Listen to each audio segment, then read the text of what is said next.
Coming up on County Connection. If you have a loved one with special needs, you may consider signing them up for this free program that could really help out if they ever get lost. Sandbags sure can come in handy when it rains, but only if you know how to properly use them. Don't worry, we'll show you the right way. The Hamilton hype is here, and these teens got to experience it.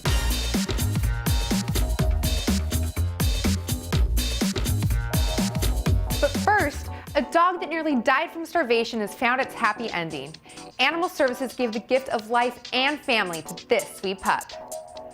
Oh, I got a lick. I got a lick. When Bruno came into us on December 6th, he weighed a skeletal 62.8 pounds. He's going home today weighing 94 pounds. To say that we were moved, we actually cried when we saw the story on him because we had such a close relationship with our other guy. He was a Spanish Mastiff that it was shocking to see an animal in such dire shape. He was starved almost to death. The condition Bruno came into us is definitely animal cruelty. When we have an animal cruelty case come in, we score them on a body score of 1 to 9, where 1 is what we call emaciated, 9 is obese, a 5 is a normal dog. We scored him as a 0.5. That's how bad he was. We did not know if he was going to survive the first couple days. We said, if we get him, if this happens, it was meant to be, and we're the right people for him. We believe that strongly. You know, a lot of people were very upset about the condition of Bruno when he came in. We only had about 20 applications for him. You know, we evaluated those applications, and we picked what we believe to be by far the best home available for this dog. The family has had a large dog in the past. They know what it takes. They recently lost theirs, so it was basically karma that they were able to be selected to adopt Bruno, now called Odin. He's already got a new name. We probably need him as much as he does us. Yeah. He's really, the minute we met him, we felt like he was a piece of our heart right now, and I think we just feel like we can give him the best home. We have the means, we care for our animals. This dog needs a lot of work still. He's not out of the woods yet. These people know that, and they came down and said, we're willing to devote the time and energy to get him healthy and get him well again. First things first, we're getting him home, and then he's going on a trip with us. We live part-time in Sun Valley, Idaho, and we take our animals with us, and he's coming. So yeah, he's gonna get to see the snow. Yeah. You can report animal abuse or neglect by calling 619-236-2341 or by visiting sddac.com. Now, what would you do if your loved one with special needs happened to wander away without you knowing? Well, it happened to one family. See what their solution was. You okay? Got it? My name is Brian Harrett. This little guy here is Little Brian Harrett. We affectionately call him Little B. Can you say hello? Hello. And this over here is my daughter Isabella. He was diagnosed at 2 years old as having severe low functioning autism. He's since been diagnosed with epilepsy as well. He definitely knows what's going on in the world around him, and he's much smarter than I think we all think he is. Good job. Good job, buddy. I actually get teary-eyed when I watch him play both sports. He loves to play with his little sister. They are definitely the Bonnie and Clyde of our household. He's just a very happy kid. He's just an awesome brother. He loves me, and when I get hurt, he'll come to me and he'll go, it's okay, and he'll hug me, and he'll pretend I'm his baby. He literally says I'm his baby sometimes. It's fun.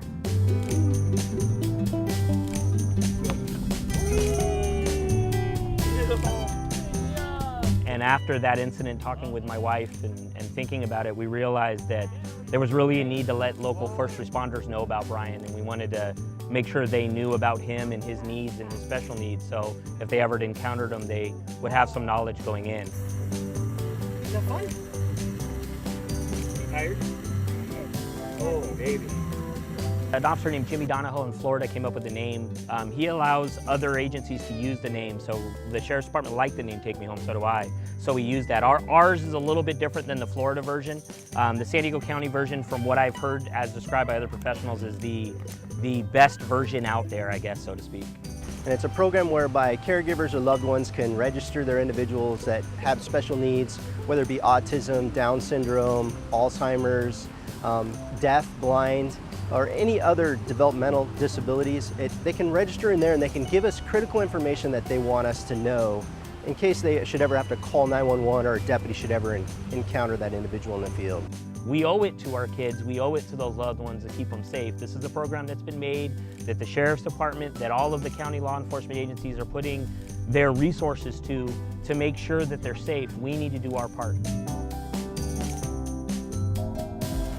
If you want to keep your mind at ease, sign your loved one up at sdsheriff.net.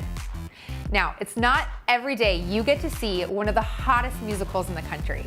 Even rarer to see it for free. But these teens, who had never dreamed of seeing the inside of a theater, got that chance. It's still the hottest ticket in town, but today thousands of high schoolers get to watch the hit musical for free.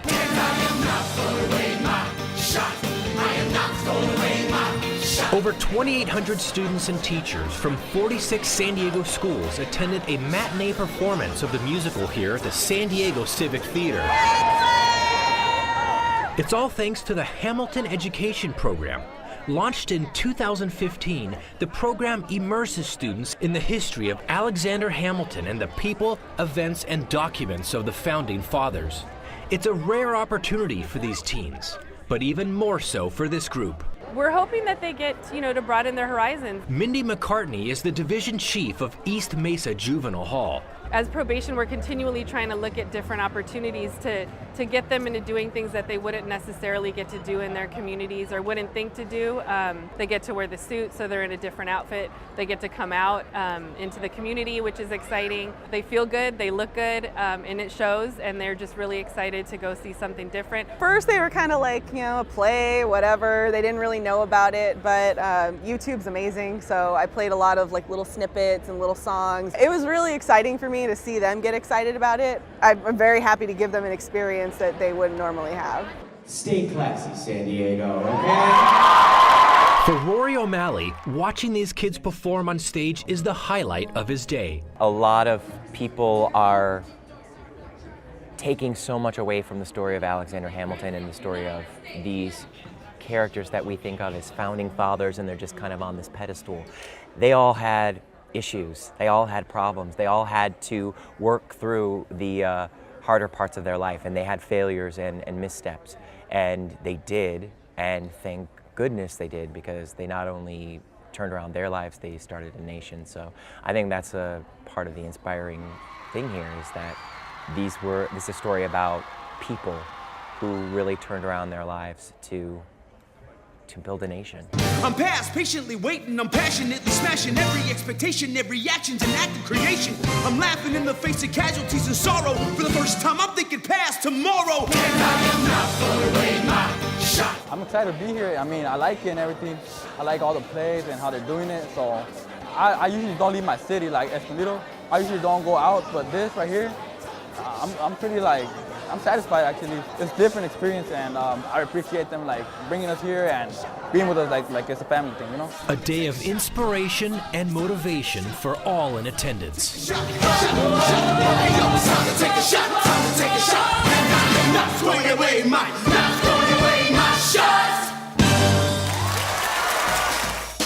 It's so great to see positive motivation for these teen probationers.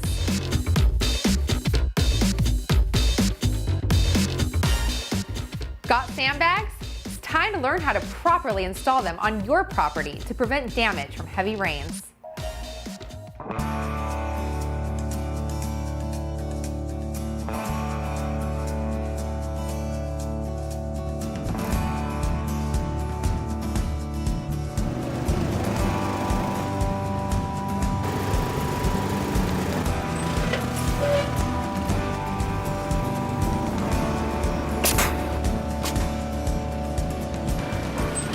You want to start with the bag roughly half full, no less than half full, upwards to 2/3 full. It does not need to be sand. You could use field dirt around your yard, but sand is the desirable material because the sand tends to move around better and seal against each other a little better than rock would.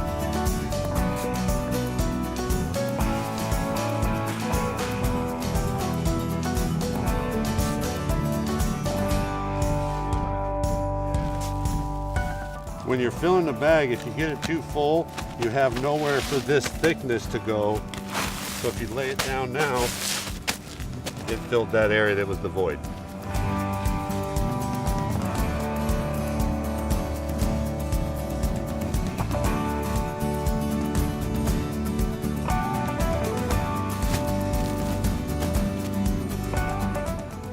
You want to be centered on the joint like you're stacking bricks. They're not stacked evenly going up. If you wanted to go higher, say you had 3 bags across the bottom, you could put 2 more bags, building a pyramid, and then this last bag, the last stack would be on top of that, so you'd have a stable pyramid. Get that stuff done ahead of time. If you wait until the rains come down, chances are you may not be ahead of it.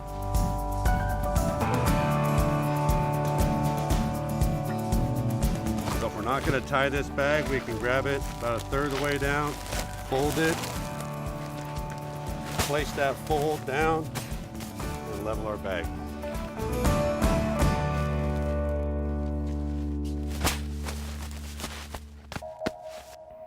To find out more about protecting yourself and your property, visit readysandiego.org/flooding. Now that we've worked on preparedness, let's work on our health. We're highlighting a 1-mile stretch at one of our parks that will get your heart pumping. Giving you go try it out after watching this virtual version of it.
William Hisey County Park offers up camping, cabins, and even playgrounds.